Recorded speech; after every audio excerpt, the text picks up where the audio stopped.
Amis internautes de l'Ergui TV, ravi de vous retrouver dans votre rubrique Topu Gaindé. Nous allons parler d'abord de Moussa Niakhaté qui assume son prix recruté à 31 millions d'euros en provenance de Nottingham Forest. Moussa Niakhaté était attendu pour être le patron de la défense rondonienne cette saison. Malgré un début cauchemardesque avec des défaites consécutives, le défenseur sénégalais ne semble pas être perturbé par son statut de recrue la plus chère du club. Ainsi, il dit je me mets de l'exigence depuis tout petit, je me mets plus d'exigence que peuvent me permettre les supporters, les journalistes, le coach ou même le président du club. Depuis tout petit, je mets tout en œuvre pour être le meilleur possible. Il poursuit, mon prix ce n'est pas moi qui le fixe, c'est le football, mais c'est vrai que ce prix impose une exigence, mais ça me fait plaisir et ça me donne envie de me dépasser davantage, a confié le joueur de 28 ans à 2 jours du déplacement de Lens.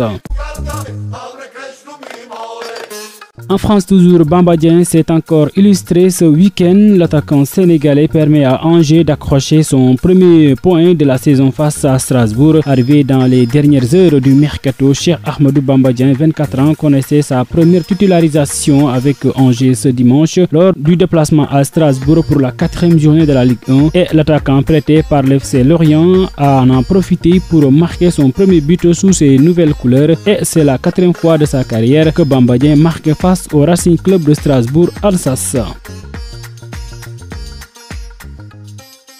Samedi a été une journée importante également pour Ismaïla Sarr qui a permis à Crystal Palace d'arracher le nul face à Leicester City en provoquant un penalty à la 90e minute. Il est entré à la 80e minute. J'espère qu'Olivier Glasner va le récompenser en le titularisant au prochain match. L'attaquant sénégalais compte toujours 0 titularisation cette saison.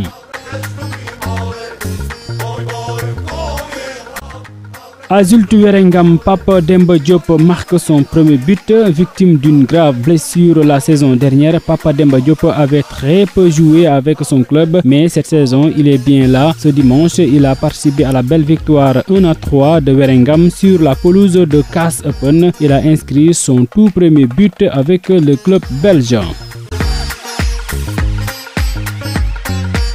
En Turquie, Ismaila Jakobs a déjà conçu le public de Galatasaray. À peine arrivé, Ismaila Jakobs a réussi ses débuts avec Galatasaray. Titulaire sur le couloir gauche de la défense stamboliste, Jakobs s'est vu attribuer une note de 7,2, ce qui montre sa belle prestation jusqu'à sa sortie à la 74e minute. Et sur les réseaux sociaux, les supporters de Galatasaray magnifient le match de Jakobs, notamment ses efforts sur les plans défensifs et offensifs. C'est également le cas pour Victor Osimhen, passeur décisif lors de cette victoire 5-0 des Oranges face à Rizispor.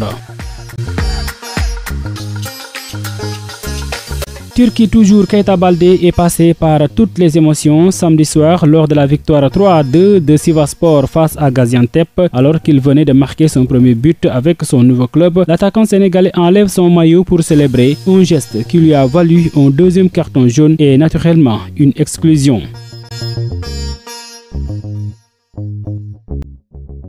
On termine à Al-Nassr. Sadio Mané est arrivé en Irak pour le compte des débuts de la Ligue des champions asiatiques.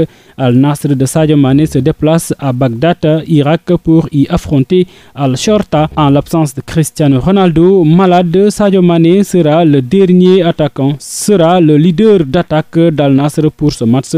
À son arrivée à Bagdad, tous les projecteurs étaient braqués sur l'international sénégalais. Voilà, c'est tout pour aujourd'hui. Merci de l'avoir suivi. N'oubliez pas de liker et de partager.